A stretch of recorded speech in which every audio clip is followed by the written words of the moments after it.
damas y caballeros, bienvenidas a Stephanie Activa. Estamos contentos del día de hoy poder compartir con todos ustedes y sobre todo tener la oportunidad de poner su vida de familia, su vida personal a otro nivel. Hablando de temas distintos, que usted ya se sale de la rutina de hablar de los problemas y de las dificultades. Vamos a hablar de las oportunidades de mejoras y específicamente tenemos un entrevistado que vamos a hablar de salud preventiva. Es el doctor Edinson y miren, ustedes van a tener la oportunidad de conocer de manera sencilla, manejar el tema del dengue, no solo hablar de estadísticas, tasa de mortalidad, no, sino de cómo usted y yo podemos pensar en maneras prácticas de prevenirlo en nuestra familia y colaborar en que otras familias también puedan tener una calidad de vida mejor. Y hablando de familia, en ocasiones pensamos que la paz en nuestro hogar es prácticamente imposible, porque solo una palabra, del modo que usted la diga y en la oportunidad que la diga, puede cambiar esa tranquilidad que se vive en algún momento determinado en su hogar. Y este es el tema que vamos a tratar, el tema activo del día de hoy. ¿Es posible tener paz familiar? ¿Es posible tener paz en la familia? Así es que siéntase cómodo porque Stephanie Activa apenas comienza.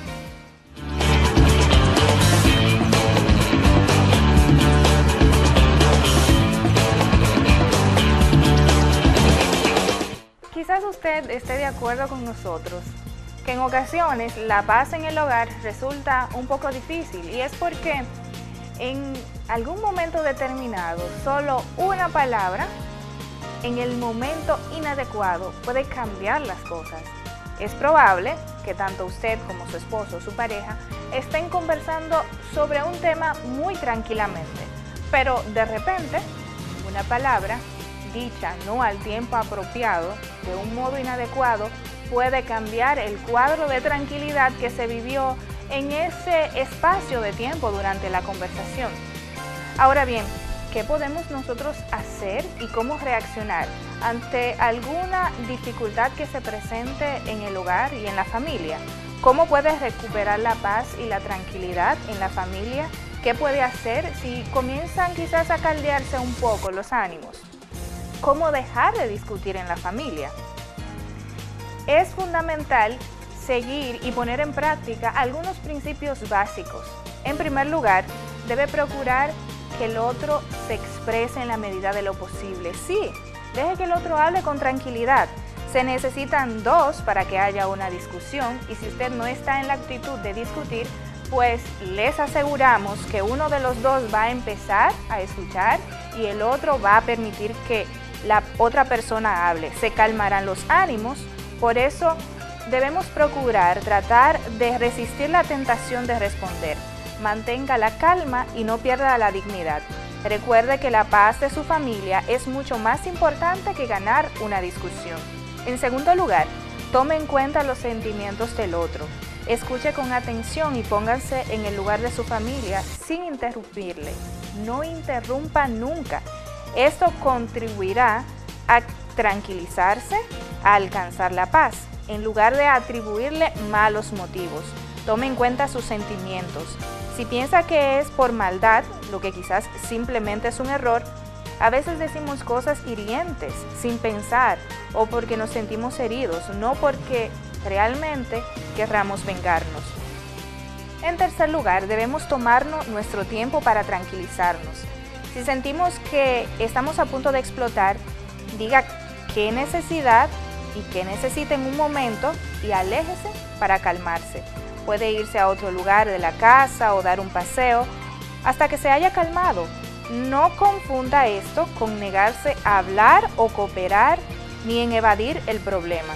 Más bien aproveche este tiempo y ore a Dios para que le ayude a ser paciente, prudente y compasivo. En cuarto lugar, piense bien lo que dirá y cómo lo dirá. En vez de pensar en una respuesta perfecta para callar o lastimar a la otra persona, ¿por qué no trata de decir algo que le consuele? No diga cómo debería sentirse, pídale que le ayude a entender cómo se siente. Sea considerado y agradézcale que le haya expresado sus sentimientos. En quinto lugar, no levante la voz y no use un tono desagradable, sino use un tono amigable. La impaciencia de uno puede irritar al otro, sin importar lo ofensivo o ofendido que usted esté en algún momento determinado. Evite hacer comentarios sarcásticos, insultar o levantar la voz. No haga acusaciones hirientes, como decir solo piensas en ti o nunca me escuchas. Mejor dígale tranquilamente a su cónyuge cómo se siente usted con lo que haya hecho o con lo que haya pasado. Por ejemplo, me duele que tú nunca dejen de expresarse con la calidad lo que sienten. Procuren nunca insultarse, decirse palabras de desprecio o lanzar amenazas continuamente. En sexto lugar, discúlpense de inmediato y explique qué hará para corregir la situación. No deje que los sentimientos negativos le hagan perder de vista lo más importante, que haya paz en el hogar. Si pelea con alguien, ambos pierden. Si hacen las paces, ambos ganan. Acepte su parte de la culpa por la discusión y aunque esté convencido de que usted no hizo nada malo, aún así discúlpese por haberse enojado, por haber respondido mal o por cualquier reacción que haya herido al otro. Estar en paz es más importante que el orgullo o que tener la razón. Si la otra persona le pide perdón, perdónela enseguida. De esta manera, lograremos fomentar la paz en nuestra familia y algunas ocasiones en que algunas conversaciones se tornan difíciles. Siguiendo estos 6 pasos, podemos promover la paz en la familia, dejar de discutir y ver que la paz en el hogar no es tan difícil. Señores, sí es cierto, una de las cosas que más desequilibra un matrimonio o una familia son las constantes peleas, constantes discusiones y en la mayor parte de los casos por temas que fácilmente conversando de manera tranquila se pueden resolver. Y cuando usted piensa en frío se dará cuenta que son temas sencillos y ya cuando sean temas un poco más complicados y profundos, aún usted en estas situaciones puede poner en práctica estos 6 aspectos y sin lugar a dudas que le van a servir. Así es, nosotros todos podemos poner en práctica aspectos sencillos para que nuestra familia marche bien y dar un buen ejemplo sobre todas las cosas a los hijos. Continuamos con Estefanía Activa. Qué bueno que continúan con Estefanía Activa y como le prometimos al inicio del programa, realmente hoy vamos a hablar de la salud y más que nada salud preventiva y un tema en específico que lamentablemente solo se pone de moda en algunas ocasiones cuando lo tenemos en el país, aunque siempre lo tenemos, pero cuando tenemos mayores casos todo el mundo habla de ello. Y vamos a hablar de cómo nosotros podemos permanentemente tener este tema, aprovecharlo y que todos podamos hacer las buenas prácticas en cuestión de salud. Y tenemos el privilegio de compartir buenas prácticas y compartir el conocimiento que tiene el encargado de emergencias del Hospital Toribio Bencosme y es el doctor Edinson Rosario. Y a los doctores hay que llamarlo por su apellido porque ese es el protocolo, ¿verdad, doctor? Sí, así Doctor es. Rosario. Así es. Muchas gracias, doctor, por usted aceptar la invitación a Estefanía Activa. Nos sentimos privilegiados de tener un profesional de la salud como usted en este espacio. Gracias por aceptar la invitación. Gracias a ustedes, el placer es mío de estar aquí en tan prestigioso programa. Nosotros comentábamos antes de iniciar la entrevista de las incidencias y de cosas y hasta casos que ocurren durante la formación académica, que no es nada fácil, no. Y más en todas las carreras, pero cuando se trata de la salud de un profesional de la salud, como que se complica más, ¿verdad, doctor? Sí, es seriamente complicado. El hecho de usted pasar tanto tiempo en la universidad, 7, 8 años, de trasnocho, de pasar hambre aún teniendo comida, pero el tiempo tiene que dedicarse a los estudios, el hecho de usted luego de graduarse y a lo que es a la práctica de eso que usted aprendió en teoría. Claro. Es un momento tedioso, pero de mucha satisfacción, de mucho beneficio para las personas que realmente amamos lo que es la medicina en nuestro país, que es el 99,99% de todos los médicos estamos en la medicina porque amamos y nos gusta nuestra profesión. Es cierto, porque de no ser así, una profesión que tenga no simplemente tanto sacrificio, sino responsabilidad.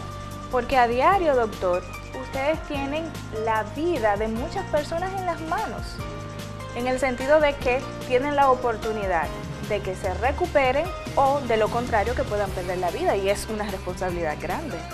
¿Esos fueron algunos de sus miedos cuando comenzó a estudiar medicina? Mucho. De verdad, todavía no fueron.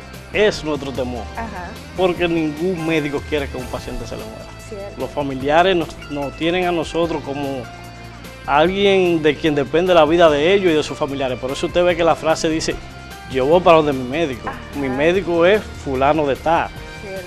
No, se apropian de nosotros, no dicen el médico que nos atiende, no, mi médico. Cierto, Entonces ¿verdad? nosotros nos debemos a esa persona. Eso, gracias a Dios, nos compromete más a hacer un buen ejercicio de la medicina en todos nuestros pacientes. Y a cualquier hora que le llame un paciente, ahí está Cualquier hora. disponible. No importa dónde estemos, si estemos en la casa, estemos en un momento social, estemos durmiendo, hay que estar disponible 100% para nuestro paciente. Y ahí viene algo interesante que usted mencionaba también, de que la familia deposita la confianza en el médico de la familia, y casi en todas las familias se esfuerzan porque hay un doctor, un médico. Usted Claro que es así. Sí. En mi casa me cuenta mi madre que Ajá. cuando yo nací, mi padre dijo, nació un médico, abogado o piloto. Yo tengo la medicina sin saberlo. Cuando inicié la medicina fue que mi madre me hizo la historia. Ok. ¿Y cómo usted logra equilibrar todas las actividades que tiene del ejercicio profesional con también cumplir esas responsabilidades de familia? Porque hay que darle su cariñito y su tiempo. Claro que sí. Dicen que la Biblia que debajo de eso todo tiene su tiempo, todo tiene su espacio. Es cuestión de nosotros saber distribuir el espacio y darle a cada quien lo que le corresponde. Cierto. Es verdad, y establecer las prioridades. Exacto. Y cambiando un poquito de tema, pero en el mismo, hablar de emergencias de un centro de salud, de un centro hospitalario, es algo muy serio. Porque son emergencias, algunas no tanto, porque alguno va con un dolor y cree que se está muriendo, Exacto. pero para ustedes es sencillo porque lo medican y ya todo está bien. Pero algunas son emergencias más difíciles en el sentido de que es la vida o la muerte. ¿Cómo ustedes reaccionan con su equipo? ¿Cuántos son aproximadamente? El equipo de emergencia actualmente somos un promedio de 25 médicos fijos en la emergencia, médicos de emergencia. Eso es sin contar nuestros especialistas que están de servicio completo el día entero. Tenemos cirujanos, ginecotetras, médico internista, cardiólogo, tenemos anestesiólogo y todo ese equipo está disponible 24/7, como decimos. Ay, ay, ay. Pero nosotros, los médicos de emergencia, siempre estamos disponibles. No dejamos nuestra emergencia sola, no la abandonamos, pase lo que pase. Haya huracán, haya huelga, No, haya es un que terremoto. se redobla la guardia, porque verdad. Exacto, siempre estamos. En ese sentido, como hablamos de la familia ahorita, sí tenemos que sacrificar nuestra familia. Claro. Pero gracias a Dios, la gran mayoría de los médicos tenemos una familia maravillosa que nos entiende, sabe nuestro compromiso, nuestro trabajo. Claro. Y eso se traduce en beneficio cuando la población, ustedes sale a la calle y los saludan todos. Tanto en los barrios populosos de nuestra comunidad, como en los barrios que están afuera de la ciudad y esos campos que siempre te saludan a todos. Y eso nos llena de placer. Decir, mire, por ese doctor es que yo estoy vivo. Sí, eso es una de las satisfacciones que Exacto. tiene el ejercicio. Y no solamente los médicos, porque nuestro hospital, departamento de emergencia, lo compone desde el más grande hasta el más pequeño, es decir, desde el director hasta el médico que está allá. Pero ahí tenemos un grupo excelente. Están las enfermeras. Están las personas que están... El personal de apoyo que se encarga de limpieza. Porque nosotros no trabajamos en el área sucia. Y si una gente va al hospital, como muchas veces lo han hecho, y ve todo sucio, lo vamos a denunciar seguro. Claro. Y gracias a Dios que es así. Pero también están los de seguridad. También está el paramédico. Nosotros en nuestro hospital tenemos un paramédico. No enviamos nunca un paciente solo, si lo tenemos que enviar a un tercer nivel, a Santiago. Wow. Y está el chofer de la ambulancia, que también está ahí como todo médico 24 horas. Es decir, que es un equipo que, si bien es cierto que el médico es la cara, pero es un equipo de personas que casi no la vemos. Y está el que se encarga de la farmacia, que en nuestra farmacia de la emergencia está 24 horas dentro de esa farmacia. Y se ocupa de que no falte nada y de que el paciente tenga lo correcto que nosotros indicamos. Y es literalmente como una escalera. Sí. Que uno va apoyándose encima del otro para poder formar y llegar hasta la meta, que es estabilizar o en la mayor parte de los casos salvar la vida del paciente que llega a esto. Exacto. Si uno del equipo falla de la escalera, como usted dice, entonces el desenlace para el paciente, en este caso, puede ser fatal. Usted tiene aproximadamente 6 años en el hospital, ¿verdad? Sí. Y hablábamos específicamente de los retos al entrar, porque cuando nosotros salimos de la universidad pensamos que las cosas son distintas. Claro, ya hemos tenido con nuestra pasantía, nuestro fogueo, por así decirlo, en la área donde vamos, pero ya cuando tenemos la responsabilidad de que esto es lo que te toca, cónchale ahí, las cosas se aprietan. Digámoslo a mí, mi primera experiencia con un parto fue algo terrible que no lo he podido olvidar jamás. Era algo hasta cierto punto chistoso y traumático. Ajá. Cuando yo fui a hacer mi primer parto, yo no supe qué hacer. Yo me quedé frisado, parado ahí.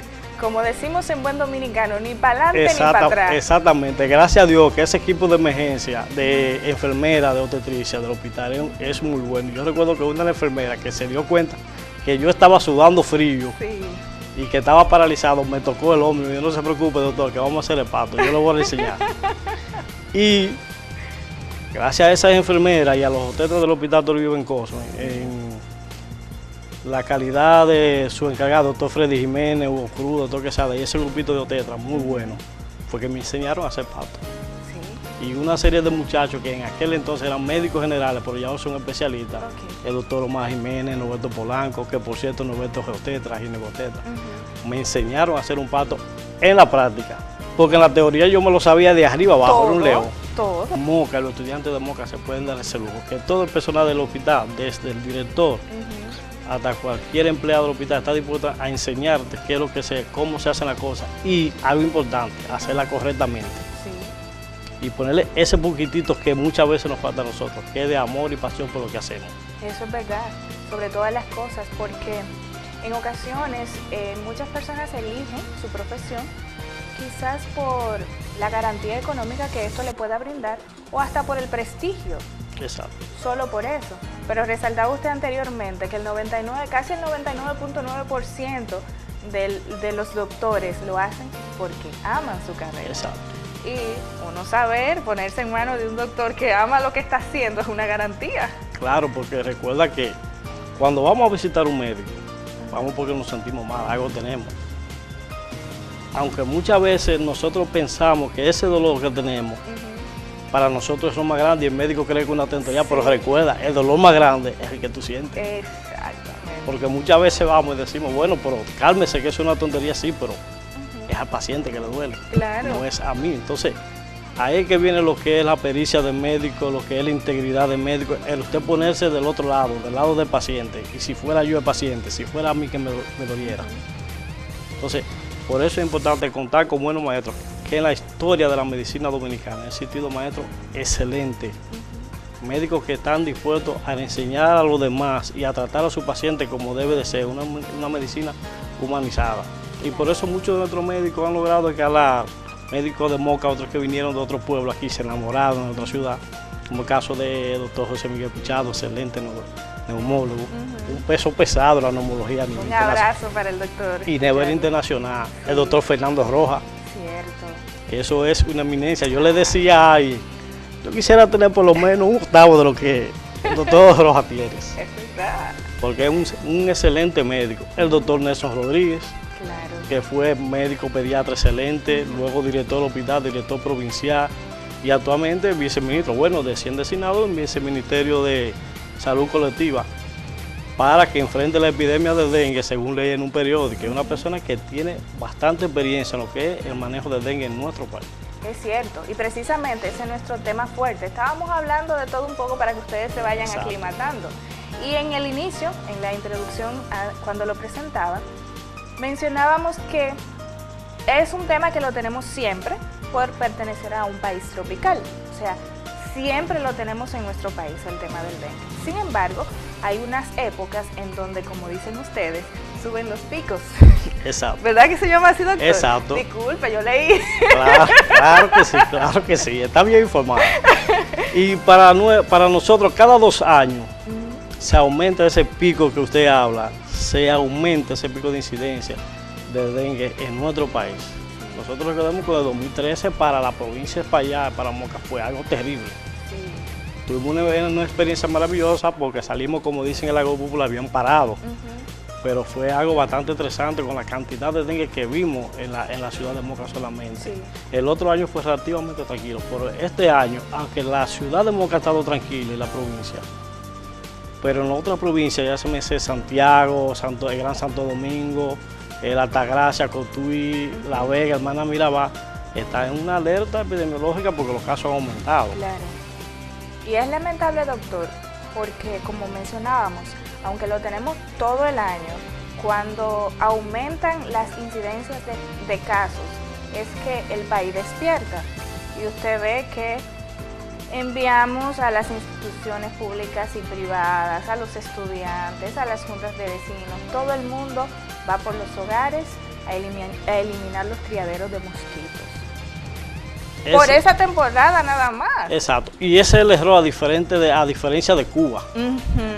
Cuba no registra mortalidad por dengue, pero Cuba tiene una alta incidencia de casos probables de dengue. Sin embargo, la mortalidad de ellos es prácticamente nula. Sí. Porque todo el año se basa en lo más importante, la prevención.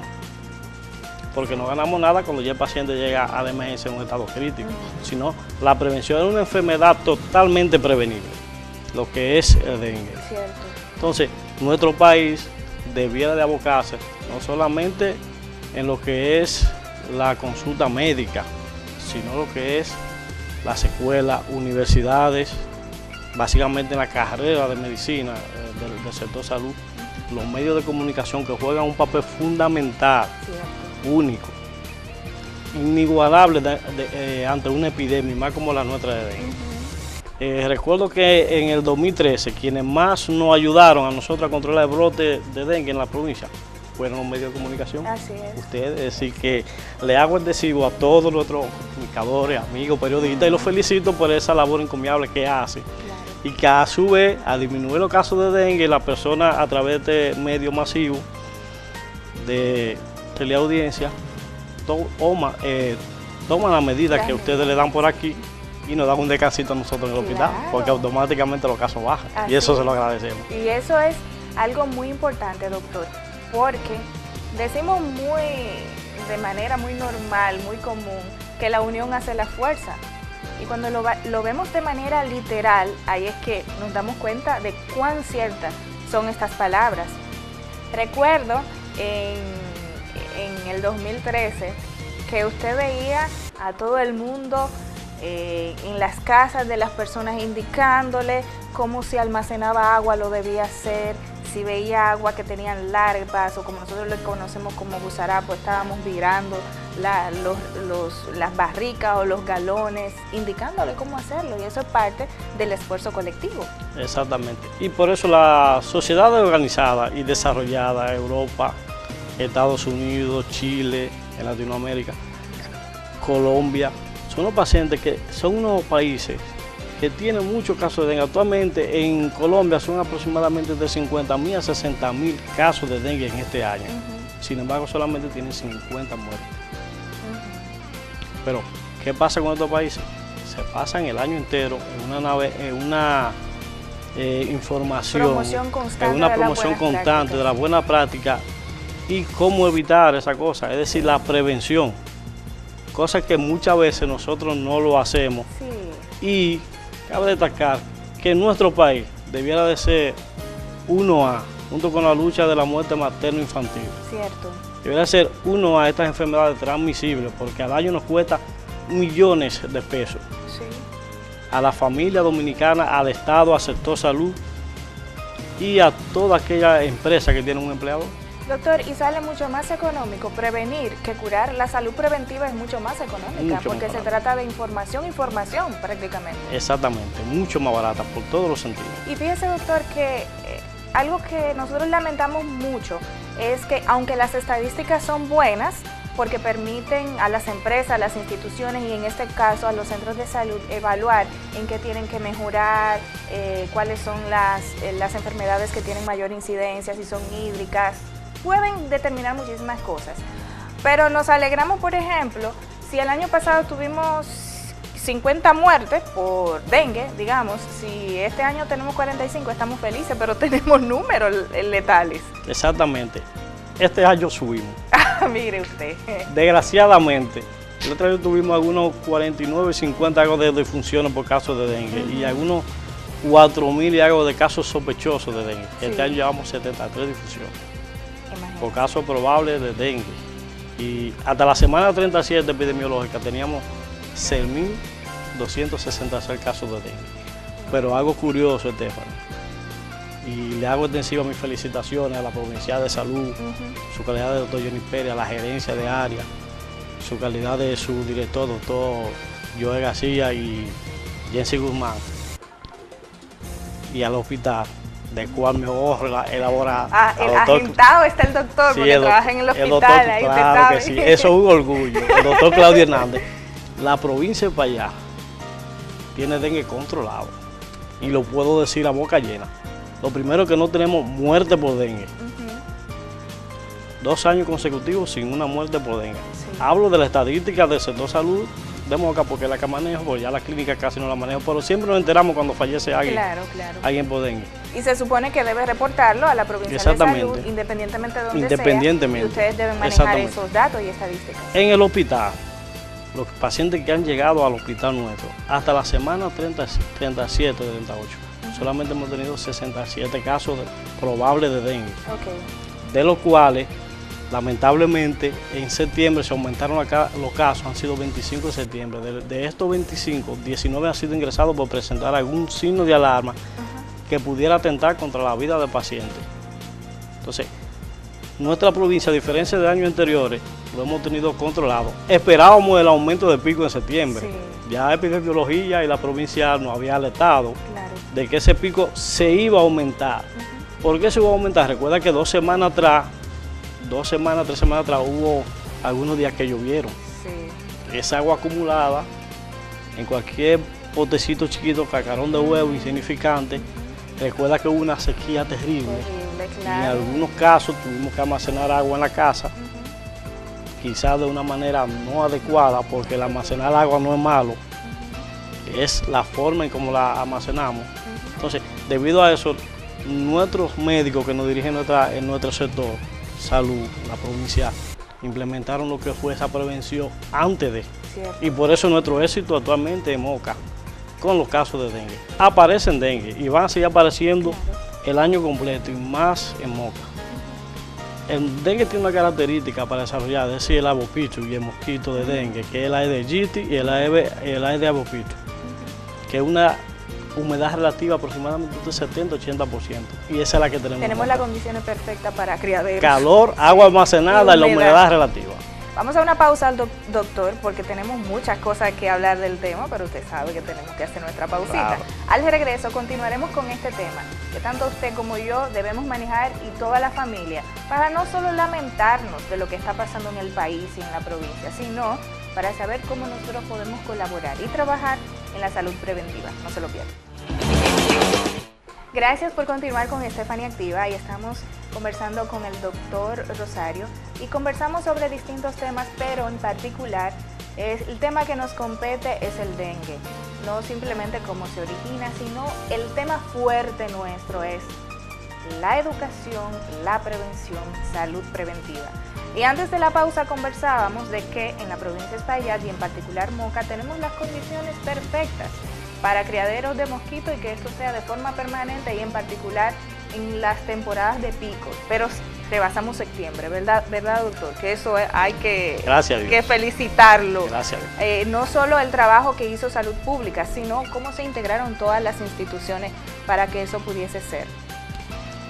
Algo en lo que nosotros debemos trabajar es que hablábamos del tema agua, que prácticamente sabemos que el sector agua potable depende de salud pública, aunque deberían estar en lados separados, en ministerios separados, pero trabajar en agua potable es trabajar en salud preventiva.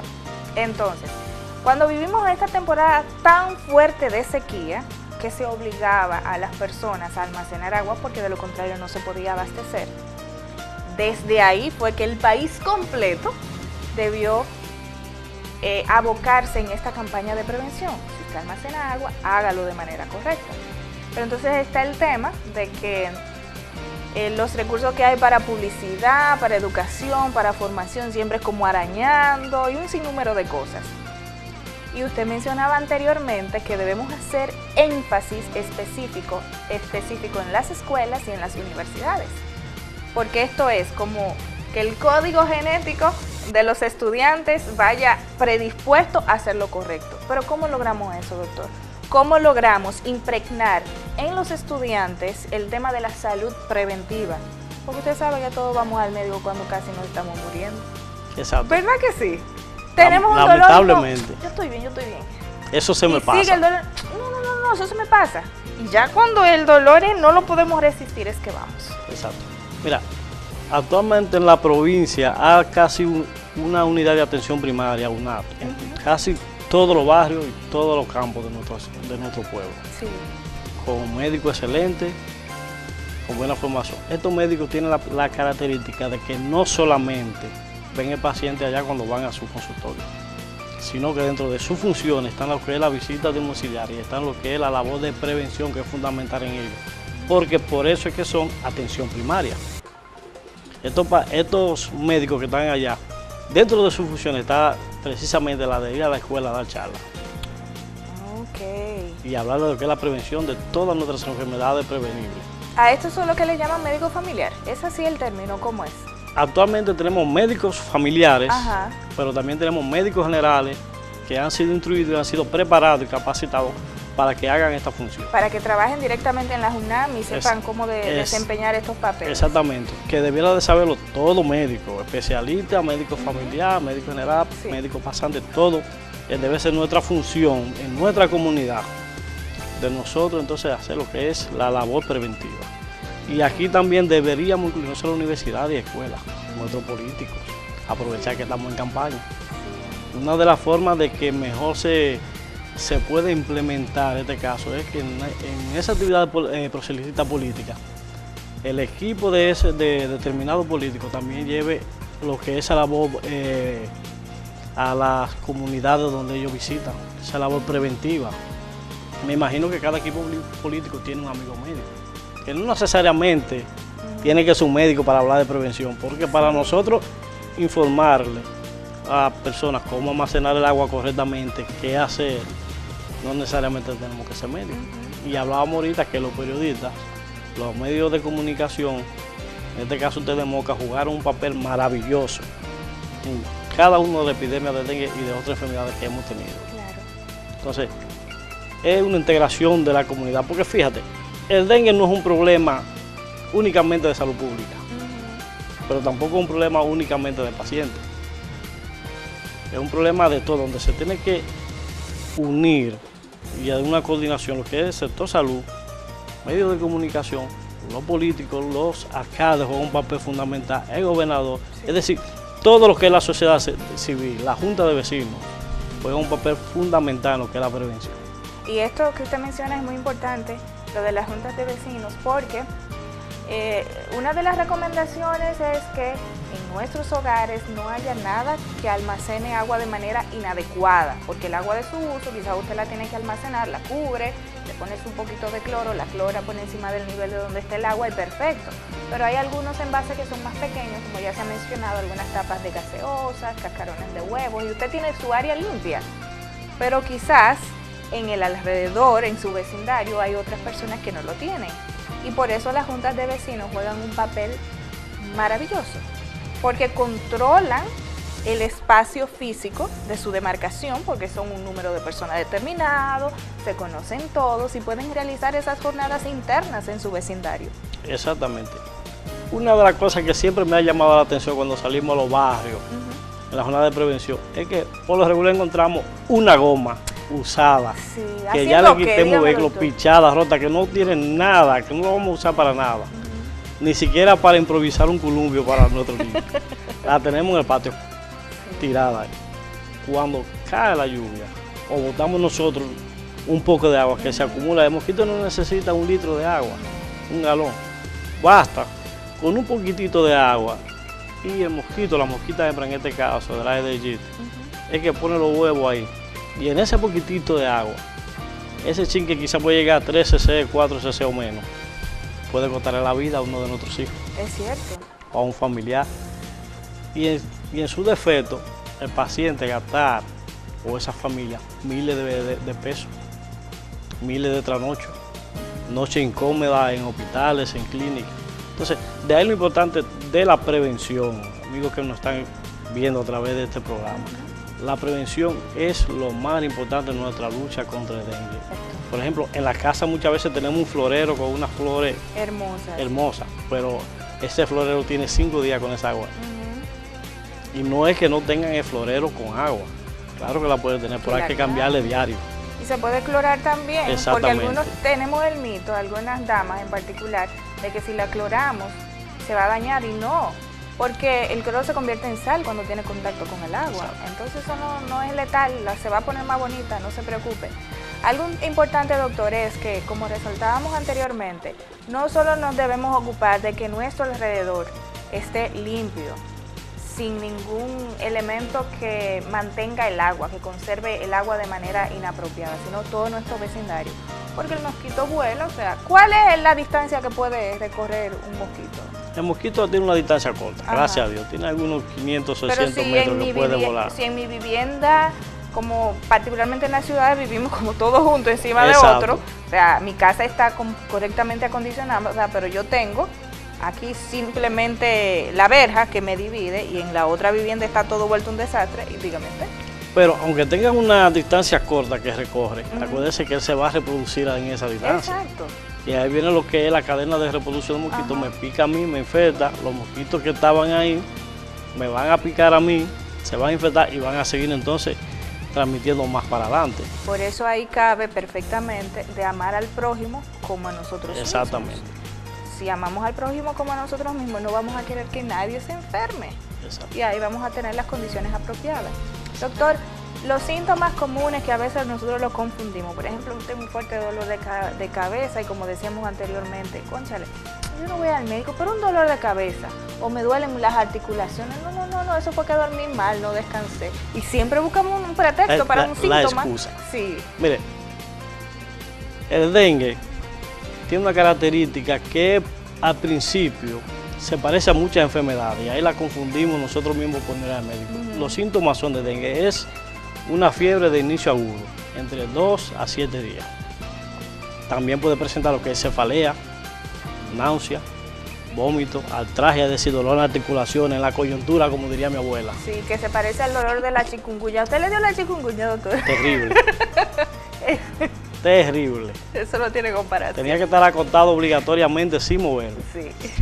Déjame decirte que República Dominicana es, por no decir el país, uno de los mejores países donde tiene el mejor manual de lucha contra el dengue del mundo entero, donde otros países nos piden opinión a nosotros. Lamentablemente, no debiéramos de tener una muerte por dengue. Si tenemos un manual tan extraordinario, 73. pues deberíamos... Pero un manual excelente. Yo en forma jocosa le decía a los médicos de emergencia, los casos nos están aumentando, no quiero un paciente en Santiago de Moca, pero tampoco queremos en esta provincia una muerte por dengue, porque sabemos lo que tenemos que hacer. Claro. Sabemos lo que es la labor de prevención al paciente, que no nos cuesta nada cuando nos llegue a nuestro hospital, a nuestra consulta. Decirle, mira, recuerda que tiene que untarle cloro al tanque, botar la agüita que está guardada ya, esa goma vieja que tú no tienes, échala a la basura. Entonces, todas estas cosas en conjunto, cuando nos llegan estos pacientes, allá a la casa y averigüemos si usted tiene goma guardada, si usted estuvo en un sitio donde hay paciente con probable dengue, y presenta lo que es la fiebre, la artralgia, el dolor, nos hace sospechar de dengue, porque ya para confirmarlo, se harían unas pruebitas especiales que la hace el Ministerio de Salud Pública. Pero no nos vamos a dormir esperando que llegue la prueba, esperando hacer una cosa. Automáticamente sospechamos un caso de dengue, lo tratamos. Entonces, doctor, usted sabe que a pesar de que hay doctores formados, hay doctores empíricos. Sí. Y en el barrio todo el mundo recomienda, no, mira que tú te debes tomar tal cosa. Y que tú tomas un jugo de tal cosa y tú te vas a poner sanito de una vez. El jugo de guayaba. Yo no lo quería decir porque ahorita dice, Stephanie recomendó que tomaran jugo de tal cosa y tal cosa. que sabe terrible. Horrible. Yo lo probé de un paciente que lo llevó y dijo, con esto sabe horrible. ¿Se muere o se muere? Exactamente, la pobre paloma que la están acabando con la sopa de pechuga de paloma. La están acabando. Doctor, no siga diciendo alternativa porque después va a usted a tener pacientes que dicen, mire, yo me comí tal cosa y me sané. No, en realidad eso no hace nada, más que alimentar. Okay. No hace nada. El dengue es una enfermedad que tiene un ciclo que lo va a cumplir independientemente de todo el medicamento que usted use. Un ciclo que dura aproximadamente entre 2 a 7 días. Okay.